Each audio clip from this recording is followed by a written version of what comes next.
एक अनाउंसमेंट जिसने पूरे देश को हिला दिया।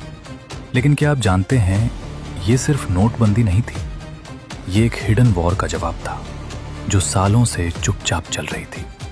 साल 2013 सब कुछ नॉर्मल दिख रहा था, लेकिन पर्दे के पीछे भारत की इकॉनमी पर एक साइलेंट अटैक हो रहा था। बंदूक नहीं, बम नहीं, इस बार हथियार था नकली करेंसी। पाकिस्तान के कराची और इस्लामाबाद में बैठे कुछ लोग ऐसा सिस्टम चला रहे थे जो मिलिट्री प्रिसीजन से ऑपरेट हो रहा था। 500 रुपए और 1000 रुपए के ऐसे नकली नोट जिन्हें पहचानना लगभग नामुमकिन था। नेपाल बॉर्डर के रास्ते ये नोट भारत में घुस रहे थे और अंदर एक ऐसा नेटवर्क था जो इन्हें पूरे देश में फैला रहा था, जिसके कनेक्शंस सिस्टम के हर लेवल तक पहुंचे हुए थे। फिर आया 2014 और उसके बाद एक नया प्लान बना। इस बार टारगेट था 60,000 करोड़ रुपए। एक ऐसा अटैक जो भारत की इकोनॉमी को अंदर से तोड़ सकता था। लेकिन उन्हें नहीं पता था कि भारत भी चुप नहीं बैठा था।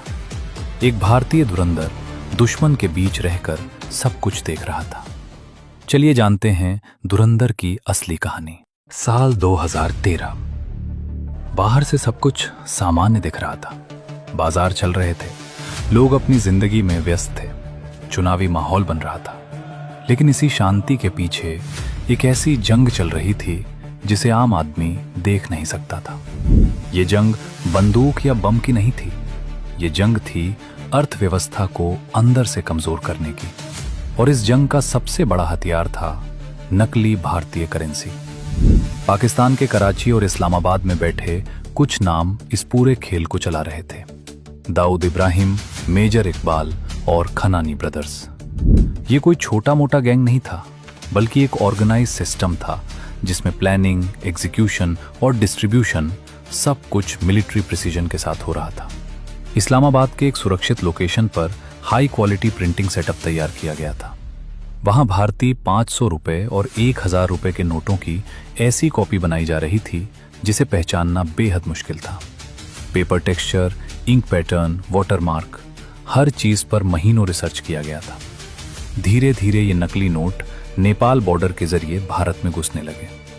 नेपाल रूट इसलिए चुना गया क्योंकि वहां बॉर्डर रिलेटिवली ओपन था, चेकिंग कम थी और मूवमेंट आसान था। लेकिन सिर्फ बॉर्डर से नोट भेज देना काफी नहीं था। असली चैलेंज था उसे पूरे देश में फैलाना।